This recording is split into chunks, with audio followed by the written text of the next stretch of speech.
Hello students, today we are going to see the topic which I have sent to you through YouTube link, but by mistake I have deleted the same topic, so I have to repeat it.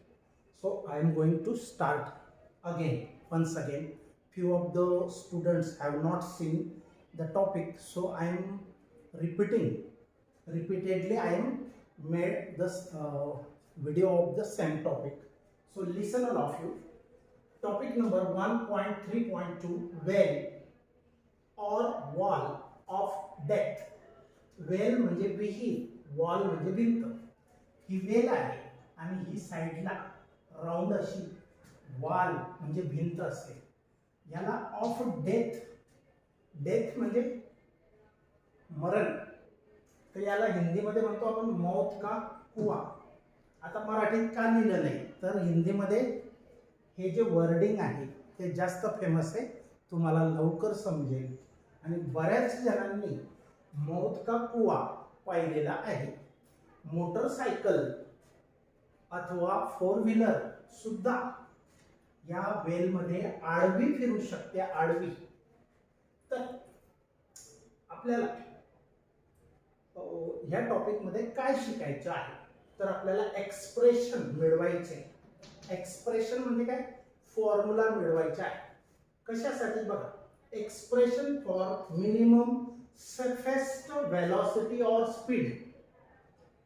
Expression for म्हणजे कशासाठी, minimum, safest म्हणजे सुरक्षित, असा कमीत कमी कोणता वेग ठेवावा लागेल तो फिरणाऱ्या मोटरसायकलिस्टला, की जेणेकरून तो खाली पडणार नाही. तो अमुक पर्टिक्युलर स्पेशल जो क्रिटिकल जो स्पीड आहे त्याच्यापेक्षा जास्त स्पीडने फिरवलं तर खूप चांगलं, तो पडणार नाही.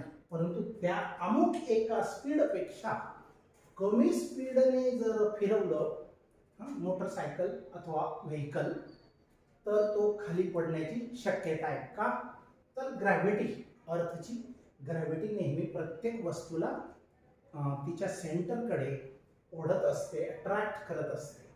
तर आपल्याला हे बघायचंय. मग expression for minimum safest speed or velocity to move in well of death. well of death मध्ये असा सुरक्षित कमीत कमी स्पीड किती ठेवायचा त्याच्यासाठीचा फॉर्म्युला शोधा किंवा मिळवा. मग आता या ठिकाणी बघा, let small m be the mass of the vehicle. जे पण व्हेकल असेल, मोटरसायकल, मोटर कार छोटीशी, तर त्याचं मास m असेल. R the radius of the well, या वेलची रेडियस r आहे. मग आता suppose motorcyclist is revolving horizontally, means actually his head is towards in this direction and legs are towards the wall, horizontal position it takes, or while it is revolving. Now the forces acting on the vehicle are, forces acting on the vehicle are. तर जेव्हा vehicle फिरत आहे त्यावेळेला त्याच्यावर act होणारे forces कोणते. एक म्हणजे normal reaction, capital N, acting horizontally and towards the center. Normal reaction आपण न्यूटनचा तिसरा लॉ एकदा एका व्हिडिओमध्ये मी एक्सप्लेन केला होता. Action and reaction are equal and opposite. म्हणजे क्रियाबल आणि प्रतिक्रियाबल हे समान परिमाणाचे, म्हणजे मॅग्निट्यूडचे, व्हॅल्यूचे असतात, म्हणजे इक्वल असतात त्यांची व्हॅल्यू. आता बघा, जेव्हा मोटरसायकलिस्ट असा फिरेल त्यावेळेला तो फोर्स अप्लाय करेल भिंतीवरती. त्याच्या टायर्स जे असतील व्हेकलचे ते त्या भिंतीला असं दाबून चालतील, म्हणजे ऍक्शन देते. भिंतीला टच राहतील टायर, तर ते ऍक्शन देतील या डायरेक्शनला. परंतु त्यांना तितकीच रिॲक्शन, म्हणजेच तिला आपण म्हणतो नॉर्मल रिॲक्शन, तर नॉर्मलचा मिनिंग परपेंडिक्युलर असा होतो. Normal reaction N acting horizontally means आडवी अँड टुवर्ड्स द सेंटर म्हणजे केंद्रकाकडे. आता दुसरा फोर्स बघा. पहिला force normal reaction is acting horizontally and towards the centre. दुसरा फोर्स त्या मोटरसायकलिस्टच्या व्हेकल सहित with vehicle, the weight of the motorcyclist with vehicle W is equal to mg, acting vertically downwards. Weight मात्र खालच्याच दिशेने act होत असतं. Suppose ह्या ठिकाणी आपण कन्सिडर करूया की मोटरसायकलिस्ट ह्या पॉइंटला आहे, तर त्याचं वेट जे आहे हे खालच्या डायरेक्शनने ऍक्ट होईल, व्हर्टिकली डाउनवर्ड्स. वेट नेहमी व्हर्टिकली डाउनवर्ड्स सच असतं. आणि वेट आणि नॉर्मल रिॲक्शन हे आता या ठिकाणी बघा, वेट हे mg आहे. त्याच्यानंतर तिसरा force of static friction acting vertically upwards. या ठिकाणी वेट आणि नॉर्मल रिॲक्शनची डायरेक्शन वेगळी आहे, परंतु बऱ्याच ठिकाणी वेट आणि नॉर्मल रिॲक्शनची डायरेक्शन ही अपोजिट असते, अँटी पॅरलल असते. आता या ठिकाणी फोर्स ऑफ स्टॅटिक फ्रिक्शन. आता force of static friction acting vertically upwards. हा यस म्हणजे स्टॅटिक, एफ म्हणजे force of static friction, F suffix yes is also acting vertically upwards. आता हा जो फोर्स आहे आपण फ्रिक्शनल फोर्स म्हणू शकतो त्याला. This is the force between tyres of the vehicle and the wall surface. So here it is vertical and whose value? Okay, force of static friction acting vertically upwards. Point, next point बघा. To prevent the downward slipping of vehicle. To prevent म्हणजे टाळण्यासाठी. The downward slipping म्हणजे खाली पडण्यापासून टाळण्यासाठी, म्हणजे तो खाली पडायला नको त्याच्यासाठी हा फोर्स ऑफ स्टॅटिक फ्रिक्शन किती असावा? mg च्या म्हणजे वेटच्या इक्वल आणि अपोजिट असावा. हा पॉइंट फार महत्त्वाचा आहे बघा. To prevent the downward slipping. Downward slipping म्हणजे तो मोटरसायकलिस्ट खाली बॉटमला पडेल, कोसळू शकतो, आणि ते टाळण्यासाठी हा फोर्स ऑफ स्टॅटिक फ्रिक्शन किती असावा? Must be equal to the weight mg. Force of static friction should be must be equal to weight, that is mg. मग equation, late it be equation number 1. आता पुढचा point बघा. Normal reaction is the resultant centripetal force. आता या ठिकाणी ही circular motion आहे आणि circular motion साठी सेंट्रिपिटल फोर्सची गरज असते. Without centripetal force circular motion is not possible. मग हा जो नॉर्मल रिॲक्शन असेल तो सेंट्रिपिटल फोर्सचंच काम करत आहे, म्हणून आपण असं म्हणू शकतो बघा. नॉर्मल म्हणजे perpendicular to the road surface किंवा वॉल, त्याला म्हणतात नॉर्मल किंवा परपेंडिक्युलर. तर परपेंडिक्युलर रिॲक्शन, नॉर्मल रिॲक्शन, लंब क्रिया is the resultant centripetal force. हा नथिंग बट सेंट्रिपिटल फोर्स आहे. आणि सेंट्रिपिटल फोर्सचा फॉर्म्युला आपण शिकलोय, mv²/r. मग normal reaction n equal to mv²/r असायला पाहिजे. म्हणजे सेंट्रिपिटल फोर्स इतकीच नॉर्मल रिॲक्शन असते, म्हणून याच्या इक्वल हे आपण लिहू शकतो. Let it be equation number 2. आता in order to continue the horizontal motion, in order to म्हणजे च्यासाठी, कशासाठी? To continue the horizontal motion म्हणजे आडवी मोशन चालूच ठेवण्यासाठी, पडायला नको, खाली पडायला मोटरसायकलिस्ट खाली पडायला नको, मग त्याची मोशन व्यवस्थित हॉरिझॉन्टल कंटिन्यू राहण्यासाठी force of static friction Fs should be always less than or equal to mu s into n. आता हा फोर्स ऑफ स्टॅटिक फ्रिक्शन काय आहे तर बघा, जेव्हा एखादी वस्तू एका सरफेस वरती घरंगडत जात असेल, स्लाइडिंग होत असेल, तर त्यावेळेला force of static friction is directly proportional to normal reaction.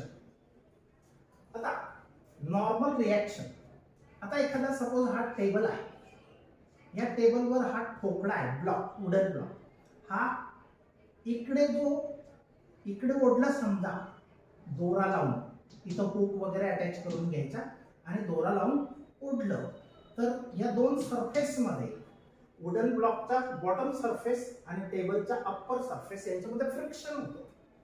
मग हा फोर्स कोणावर डिपेंड करतो? आता हा जो ब्लॉक आहे त्याचं वेट म्हणजे W म्हणजे mg हे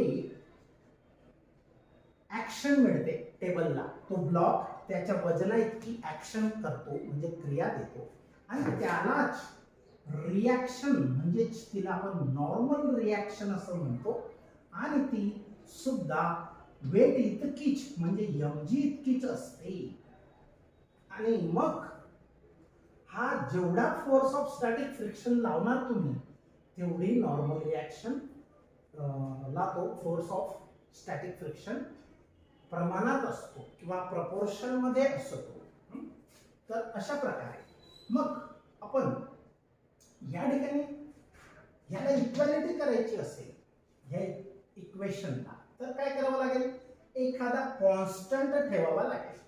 Fs आणि n चे डायरेक्ट रिलेशनशिप आहे, डायरेक्टली प्रोपोर्शनल आहे. म्हणजे हा वाढला, Fs वाढला तर नॉर्मल रिॲक्शन पण वाढते. मग याला इक्वालिटी करण्यासाठी एक कॉन्स्टंट वापरतात आणि याला म्हणतात स्टॅटिक फ्रिक्शनचा constant, coefficient of static friction. मग आता या ठिकाणी बघा, हा 11th मध्ये झालेला फॉर्म्युला आहे μs × n. हा फ्रिक्शन या चॅप्टर मध्ये हा तुम्हाला Fs = μs × n हा फॉर्म्युला बघायला मिळेल किंवा शिकले जातात. तर म्हणून force of static friction Fs should be always किती असावा? Fs एक तर याच्यापेक्षा कमी किंवा इक्वल तरी असावा. हा should be less than equal to म्हणजे एकतर त्याच्यापेक्षा कमी अथवा कमीत कमी तितका असावा, सेम असावा, इक्वल असावा. Therefore Fs is less than equal to μs × n. आता समजावल्याप्रमाणे मग Fs ची व्हॅल्यू काय आहे? mg पुटअप केली, μs जसाच्या तसा. n ची व्हॅल्यू काय आहे? Centripetal force mv²/r. आता या ठिकाणी m गेट्स कॅन्सल्ड, इकडे काय remaining factor gravity g is less than equal to, हे जसंच्या तसं फक्त m कट झाला, μs × v²/r. आता पुढच्या स्टेपला आपल्याला v पाहिजे आहे. काय पाहिजे? v म्हणजे स्पीड किंवा वेलोसिटी. मग μs आणि r दुसऱ्या बाजूला घेऊन जा. r हा g ला मल्टिप्लाय होईल, rg/μs. rg/μs is less than v². rg/μs याला असं मी थोडं म्हणजे साइड चेंज केली, v², कारण v ची व्हॅल्यू आपल्याला पाहिजे म्हणून it should be the subject of the expression किंवा it should be to the left of the equation. Okay, so v² is greater than rg/μs and we want only v, so taking square root on both sides of this equation, taking square root. मग ह्याचं square route v² चं काय येईल? v. आणि हा speed कसा असेल? Minimum. अजून याच्यापेक्षा मिनिमम चालणार नाही, नाहीतर तो कोसळून जाईल. Motorcyclist will be slipping and it is in danger situation. तर म्हणून मग याचा स्क्वेअर रूट फाइंड आउट केला व्ही स्क्वेअरचा तर व्ही, आणि याचा स्क्वेअर रूट आपल्याला व्हॅल्यू टाकून नंतर फाइंड आउट करता येईल, म्हणून एक फॉर्म्युला बनला under root of R G. तर अशा प्रकारे this is the minimum safest speed of a vehicle to move in well of death. हा असा कमीत कमी वेग आहे की जो मोटरसायकलिस्टला सुरक्षित ठेवेल आणि मोटरसायकलिस्ट हा मोशनमध्ये पण राहील. हा सेफेस्ट सुरक्षित. आता एक्झाम्पल न्यूमरिकल आहे, एक न्यूमरिकल आहे आणि ते ह्या फॉर्म्युल्यावर बेसला आहे. आपण जस्ट शिकूया याचा वापर कसा होईल. तर बघा example number 2 page number 5 were already in text book it is illustrated example. Motorcyclist, what is the numerical, what is the example? See, motorcyclist to be treated as point mass.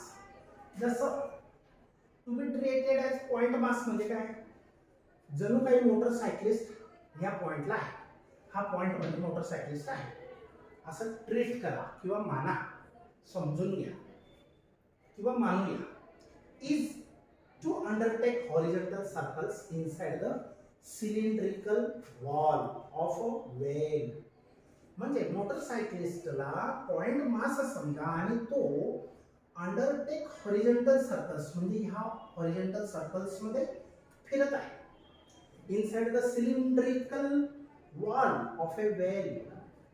या cylindrical वॉलला touch तो फिरत आहे in horizontal circle inside the cylindrical wall of a well of inner radius 4 meter.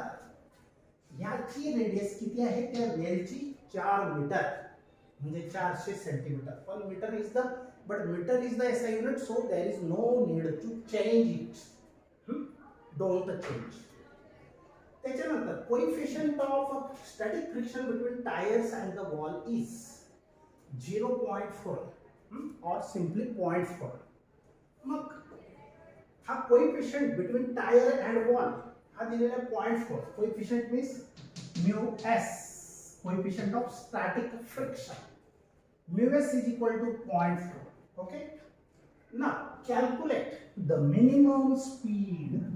हा बघा काय सांगितलं find out करायला, minimum speed find करा आणि अजून and frequency necessary to perform this stunt.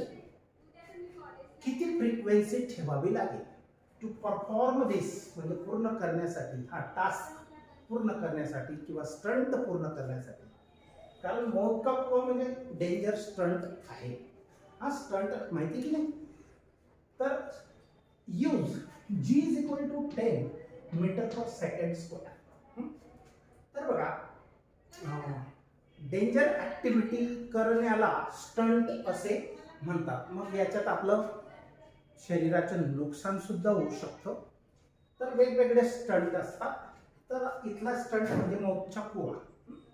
तर आता बघा मग जी ची व्हॅल्यू ही वापरा असं त्यांनी म्हटलंय. खरी व्हॅल्यू 9.8 आहे पण त्यांनी जी सांगितली तीच वापरायची. जर नाही सांगितली असती तर आपण 9.8 वापरली असती. आता बघा रेडियस 4 मीटर आहे, कोएफिशिएंट ऑफ स्टॅटिक फ्रिक्शन 0.4 आहे, जी ची व्हॅल्यू 10 आहे आणि मिनिमम स्पीड आणि मिनिमम फ्रिक्वेन्सी ह्या दोन गोष्टी आपल्याला फाइंड आउट करायच्या आहेत. Now what is the formula to find the minimum speed? Just we have seen under root of rg upon mu S. This is the single letter, हा mu suffix S. याची value mu S ची आहे 0.4, r ची value आहे 4, g ची value 10. मग याला सिंप्लिफाय करा. 10 4 जा 40. Again at the denominator 0.4 is there. Again to simplify this because here decimal point, to remove the decimal point single digit we have to move to the right, so multiply by 10 to the numerator and denominator. हा 10 ने multiply करा. 10 ने इथं multiply केलं तर 400 आणि इथं multiply केलं तर एक पॉइंट क्लिअर होईल. म्हणजे 4 हा राउंड फिगर नंबर बनेल. फ्रॅक्शनल नंबरचं आपण कन्व्हर्शन केलं. सेम प्रोसेस करावी लागते. Divide, multiply and divide by 10. To the numerator and denominator. मग अंडर रूट ऑफ 400/4. आता 400 ला 4 ने डिवाइड करा, तुम्हाला 100 आन्सर मिळेल. आणि 100चं अंडर रूट तर सगळ्यांना पाठ आहे 10. आणि हा स्पीड आहे, याचे युनिट काय आहे मीटर पर सेकंड. हे फर्स्ट आन्सर आपण शोधलं 2 मार्क्स. आणि हे 1 मार्कासाठी. असं 3 मार्काचं वेटेज या न्यूमेरिकलला असेल, कारण 2 गोष्टी आहेत. आता फ्रिक्वेन्सी विचारलेली. फ्रिक्वेन्सी मिनिमम म्हणजे काय, तर मिनिमम फ्रिक्वेन्सी म्हणजे कमीत कमी किती राऊंड घेतलं एका सेकंदात, किती राऊंड होतील, अर्धा होईल का, पाव होईल का, पूर्ण होईल का, 1.5 राऊंड होईल का, 2 होतील का, 2.5 होतील एका सेकंदात, त्या राऊंडची संख्येला आपण म्हणतो frequency. Number of revolutions performed by a particle in 1 second or unit time is called frequency. मग आता velocity आणि एवढ्या गोष्टी दिलेल्या आहेत, याच्यावरून फ्रिक्वेन्सीचा फॉर्म्युला काढावा लागेल किंवा आठवण करावी लागेल. मग v चा रिलेशन r ओमेगाशी आहे. v is equal to r omega आपण अगोदर पाहिलेला आहे. Relation between linear velocity and angular velocity, बरोबर. मग या ओमेगाला आर जसाच्या तसा ओमेगाला चेंज केलं 2πn. ओमेगा हा 2πn पण असतो आणि 2π/T पण असतो. मग इथे 2πn घेऊया, कारण n म्हणजे फ्रिक्वेन्सी. पिरियड काढायचा राहिला असता ना तर 2π/T यूज केलं असतं ओमेगाची व्हॅल्यू. आणि ओमेगा फ्रिक्वेन्सी पिरियड यांचं खूप घनिष्ठ रिलेशन आहे. ते फॉर्म्युले पुन्हा पुन्हा येऊ शकतात, फार युजफुल आहे. सो रिमेंबर देम वेल. मग आता n ची व्हॅल्यू पाहिजे आपल्याला. मग हा 2πr काय करायचा, v ला डिवाइड करायचा. v/2πr. v means minimum speed. Just we have calculated it. बरोबर. आणि फ्रिक्वेन्सी n मिनिमम. आता v स्पीडची व्हॅल्यू आहे 10. 2 जसाच्या तसा पायची व्हॅल्यू 3.142 ही वापरावी. काही जण फक्त हा 2 वापरत नाहीत, पण तो वापरायचा आहे. हा न्यू सिलेबस मध्ये त्याला वेटेज दिलेला आहे किंवा तसंच आपल्याला यूज करायचं आहे. हे स्पेशल नोट मध्ये दिलेलं आहे. आता यांचं प्रॉडक्ट करा. हा 4 दुने 8, 4 दुने 8, 8 दुने 16, हातच्याला 1, हातच्या म्हणजे कॅरी. नंतर 8 चोक 32 नि 1 33 च्या 3 हातच्याला. नंतर 8 1 8 आणि 3 किती होतील 11, 11 ला 1 लिहिला आणि 1 कॅरीला, बरोबर. मग 8 त्रिक 24 आणि हा कॅरीचा 1, हातचा 1 झाले 25. आणि या ठिकाणी पॉइंट, बरोबर. हे 3 डिजिट राईट कडून पॉइंट दिला. आता 10 ला याने डिवाइड केलं तर आपल्याला हे आन्सर मिळेल आणि हे नियरली 40 RPS असेल. आता 0.40 RPS रिव्हॉल्यूशन्स पर सेकंड हे SI युनिट आहे फ्रिक्वेन्सीचे. हर्ट्ज पण आहे, RPS पण आहे. मी तुम्हाला सांगितलंय RPM वगैरे. तर 0.40 म्हणजे काय, लेस दॅन 0.50 आहे ना. 0.50 म्हणजे अर्धा राऊंड 0.50 ला असेल, पण 0.40 आहे ना. अर्ध्यापेक्षा कमी राऊंड त्या सायक्लिस्टचा होईल. ही त्याची फ्रिक्वेन्सी आहे, याचा अर्थ असा. आता पुढचा टॉपिक बघूया. तो आहे टॉपिक नंबर 1.3.3. आता बघा, मी फॅन वगैरे क्लिअर साऊंड येण्यासाठी, तुमच्यापर्यंत पोहोचण्यासाठी थोडा रिधम स्लो असतो आणि फॅन बंद ठेवावे लागतात. आणि म्हणून मला ज्या अडचणी आहेत मी तुम्हाला सांगू नाही शकत, पण लक्ष द्या, तुमच्यापर्यंत पोहोचण्यासाठीचा हा एक माझा प्रयत्न असतो. तर व्हेकल ऑन बँक्ड रोड. बँक्ड रोड काय आहे आता लक्ष द्या. हा, आपण नंतर म्हणू की what is banking of road. आता हे दोन पिक्चर हे मी स्वतः माझ्या मर्जीचे घेतलेले आहे, बुकमध्ये हे नाहीत. लक्ष द्या. सपोज कर्व रोड आहे. रोड कसा आहे? कर्व आहे आणि तो सपाट आहे, फ्लॅट आहे. फ्लॅट किंवा प्लेन म्हणजे सपाट आहे, हॉरिझॉन्टल आहे. पण मग ह्या रोडला म्हणायचं अनबँक्ड रोड, अनबँक्ड कर्व रोड. आता आपण कर्व रोडचाच का विचार करत आहे तर बघा, काही वेळेला रोड बराच अंतरापर्यंत सरळ असतो, लागलीच टर्न येतो. मग काही टर्न मोठे असतील तर आपण थोडंसं त्यांना स्पीड कंट्रोल करून तो पास आउट करू शकतो किंवा त्याच्यावरून वाहन आपण घेऊन जातो, म्हणजे ॲक्सिडेंट वगैरे न होता. पण होतं काय, काही ठिकाणी खूप टर्न हे शार्प असतात, म्हणजे वळण रस्ता, छोटीशी रेडियस, एकदम अति वाकडे, जसे एखाद्या घाटामध्ये असतात. घाट माहिती की नाही? तर घाटामध्ये जसे शार्प टर्न असतात, म्हणजे लगेच लगेच वळण रस्ते असतात, मोठं वाहन सुद्धा तिथं टर्न मारायला कठीण असतं. आणि त्या ठिकाणी म्हणून बँकिंग करणे गरजेचे असते. आता बँकिंग काय आहे, काय केलं त्याला बँकिंग म्हणतात तर बघा, हा कर्व्ड रोड आहे आणि हा अनबँक्ड आहे. हा फ्लॅट प्लेन हॉरिझॉन्टल रोड आहे, म्हणजे सपाट आहे, टर्न तर आहेच. तर जर आता या टर्नच्या अगोदरचा जो रोड होता तो खूप स्ट्रेट होता आणि लागलीच टर्न आला तर होतं काय, स्ट्रेट सरळ रोड असेल त्याच्यावर आपला स्पीड जास्त असतो आणि अचानक टर्न आला, साईडला बोर्ड दिलेले असतात पण कधी काळी ते नसतील पण किंवा पडलेले असतील, तर त्यावेळेला होतं काय, आपला स्पीड कंट्रोल होत नाही आणि गाडी या आउटर एजच्या बाहेर फेकली जाते, ती अशी टँजन्शियली. आणि बाहेर फेकली गेली याला ओव्हरटर्न किंवा स्किडिंग ऑफ अ व्हेकल असे म्हणतात, म्हणजेच ॲक्सिडेंट.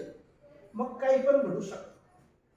मग या फ्लॅट रोडला जर आपण एक आयडिया केली तर हे आपण नुकसान, ॲक्सिडेंट टाळू शकतो. आता ॲक्सिडेंटमध्ये जीवितहानी तर होणारच आणि व्हेकलचं काय नुकसान होईल ते वेगळंच. तर बघा, जर आपण बँक केला म्हणजे काय केलं, हा अगोदर हॉरिझॉन्टल रोड होता, हा रोड, हाच रोड आपण बँककडे करतोय, आता बँकिंग करतोय. तर हा हॉरिझॉन्टल होता, नंतर काय केलं, त्याच्यावर असा तिरकस भराव केला. भराव म्हणजे काय, मटेरियल, सिमेंट, कॉन्क्रीट, मुरुम वगैरे असं तिरकस, म्हणजे इकडून आता रोड सरफेस अगोदर या लेवलला होता, तो आता असा झाला, तिरकस झाला, टिल्टेड रोड झाला, स्लांटिंग रोड झाला. हा भराव केला. मग हा किती पण भराव करत नाही, आणि तो भराव किती करणे म्हणजे ही हाईट किती ठेवणे हे सिव्हिल इंजिनियर किंवा जो पण contractor, constructor of the road असेल तो करत असतो. हे जे एज आहे that is outer edge, this one is the inner edge. Edge means कडा, आतली कडा, बाहेरची कडा, सगळ्यात डेंजर ही आउटर आहे. मग जर असं केलं तर होईल काय, तिकडे फेकले जाण्याची शक्यता कमी आणि आपलं वाहन सुरक्षित त्या टर्नवरून पास आउट आपण करून घेऊ शकतो, काढून प्रवास करू शकतो, नुकसान न होता. मग असा जो भराव करणे त्याला बँकिंग असे म्हणतात. आता बँकचा खरा अर्थ पैसे डिपॉझिट करणे. डिपॉझिट म्हणजे काय, जमा करणे. आता अर्थात ते विड्रॉवल पण आहे, पण या ठिकाणी आपण असा अर्थ घ्यायचा आहे की भराव करणे, ॲडिशन करणे काहीतरी. तर हा बँक्ड कर्व्ड रोड आहे. समजलं. मग आता बँकिंग अजून परत एकदा तीच फिगर इथे आहे बघा. आणि इथं कोणते लेटर्स यूज करतील तर हा रोड सरफेस आहे. ह्या रोडचं हे मिडल आहे, सेंटर. याची विड्थ बी आहे. याची विड्थ किती आहे? रोडची विड्थ बी आहे. आणि ह्या रोडचं जर हे पूर्ण सर्कल कंप्लीट केलं तर त्या रोडच्या सर्कलचं जे सेंटर असेल त्याला म्हणतो आपण सेंटर ऑफ कर्वेचर. कर्वेचर म्हणजे वक्रता केंद्र. त्याच्यानंतर ही जी त्रिज्या असेल त्याला आपण म्हणणार वक्रता त्रिज्या किंवा centre of curvature, sorry radius of curvature. This small letter b is used as a width of the road and this straight height is the height of elevation. But r is the radius of curvature of road. Theta here is here also angle of banking and h is the height of elevation of outer edge over inner edge. outer edge over inner edge म्हणजे काय? Inner age पेक्षा outer age ची height जास्त आहे. Elevation म्हणजे वरती आणि बी म्हणजे विड्थ ऑफ रोड. आता या ठिकाणी हे वाहन व्हेकल आधी ते हॉरिझॉन्टल होतं पण बँककडे केल्यानंतर काय होईल की ते थोडंसं कललेलं असेल, तिरकस चालेल. आता मग विचार असा येतो की जास्त तिरकस झालं तर इकडे कलंडून जाण्याची शक्यता आहे. म्हणून हा भराव ही हाईट डिसाइड करावी लागते. अँगल ऑफ बँकिंग डिटरमाइन करावा लागतो आणि तो फॉर्म्युला आपण याच्यानंतरच्या टॉपिक मध्ये शिकणार होतो. पण ऑलरेडी तो मी व्हिडिओ मला असं वाटलं की हा सेव्ह झाला, सेंड पण केला. त्याच्या हा फॉर्म्युला पण शिकवला गेलेला आहे. तर हा जो अँगल ऑफ बँकिंग आहे किती पण चालत नाही. हा तो योग्य तोच डिसाइड करावा लागतो, फाइंड आउट करावा लागतो. सगळं मेजरमेंट मोजमाप घ्यावं लागतं तेव्हा हा रोड बनतो. आता हा हॉरिझॉन्टल जो आहे तो मध्ये दबला गेला, तो दिसणार नाही. आता हा दिसेल सरफेस. आता बघूया बँकिंग ऑफ रोड म्हणजे काय. आता बँकिंगचा पूर्ण अर्थ मी फिगर्स मध्ये एक्सप्लेन केलेला आहे. बघा आता त्याची डेफिनेशन 1 मार्कला येऊ शकते आणि अँगल ऑफ बँकिंगची पण डेफिनेशन 1 मार्कला येऊ शकते. आता बघा what is banking of road. Banking of road म्हणजे काय? द प्रोसेस ऑफ, प्रोसेस म्हणजे काय? क्रिया, प्रक्रिया. कशाची? Rising outer age. हे आउटर एज आहे ना वरती करायचं, भराव करायचा. थोडक्यात असा तिरकस ट्रायंग्युलर भराव करायचा. हा तर त्याला म्हणतात रायझिंग आउटर एज. म्हणजे आउटर एजला उंच करणे. रायझिंग आउटर एज कोणापेक्षा? Rising outer edge of road कोणापेक्षा? ओव्हर म्हणजे ज्यापेक्षा. इट्स इनर एज म्हणजे त्याच रोडच्या या इनर एज पेक्षा आउटर एजला थोडस वाढवायचं, हाईट लेवल वाढवायची. The process of rising outer edge of road over its inner edge through certain angle. बघा या शब्दामध्ये भरपूर अर्थ टाकलेला आहे. सर्टन म्हणजे विशिष्ट, पर्टिक्युलर, अमुक इतकंच. आता प्रत्येक टर्न, काही टर्न मोठा असतो, काही छोटा असतो. तर प्रत्येक टर्नसाठी हा अँगल डिसाइड केला जातो आणि स्पीड सुद्धा असा लिहिलेला असतो साइडला, रोड साइडला. कन्स्ट्रक्टरने तो डिसाइड केलेला असतो बाय कॅल्क्युलेशन. तर बघा through certain angle the process of raising outer edge of road over its inner edge through certain angle is known as banking of road. याला म्हणतात, हे करण्याला म्हणतात बँकिंग ऑफ रोड करणे. आता या गोष्टी माहिती झाल्या, ही फिगर समजली. त्याच्यानंतर define angle of banking. Theta denoted by letter theta. आता अँगल ऑफ बँकिंग म्हणजे काय? हा रोड सरफेस आहे आता नवा, याच्यावर डांबरीकरण वगैरे कॉन्क्रीटकरण जे असेल ते केलं जातं. आता हा नवा सरफेस आहे आणि आधी कसा होता? मग हा हॉरिझॉन्टल होता, क्षितिज समांतर पातळीला. यांच्यामधील अँगलला म्हणायचं angle of banking. The angle made by, angle बनविला.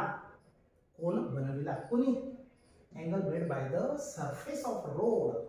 पण कोणता? नवा बनवलेला, बँड केलेला surface of road with the horizontal surface of road. म्हणजे नवा सरफेस ऑफ रोड हा पृष्ठभाग, नव्या रोडच्या पृष्ठभागाच्या क्षितिज समांतर पातळीशी असलेला केलेला कोन म्हणजे is called angle of banking. आणि त्याची व्हॅल्यू या फॉर्म्युल्याने ठरवतात. आणि हे एक्सप्रेशन तुम्हाला आधीच मी सेंड केलेल्या यूट्यूब पिरियडमध्ये दिलं गेलेलं आहे. फक्त हा सेंड केला होता, पण काही मुलींनी पाहिला आणि तो माझ्याकडनं यूट्यूबमधून डिलीट झाला.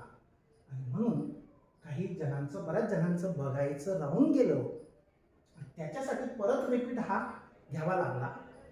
तर मला असे 2-3दा प्रॉब्लेम आले, कारण ते जे व्हिडिओ कॉम्प्रेसर जे आहे, म्हणजे व्हिडिओ हा 2 GB 3 GBच्या वर बनतो आणि त्याला मी 35 MB 40-60 MB वर आणतो क्रॉपिंग करून.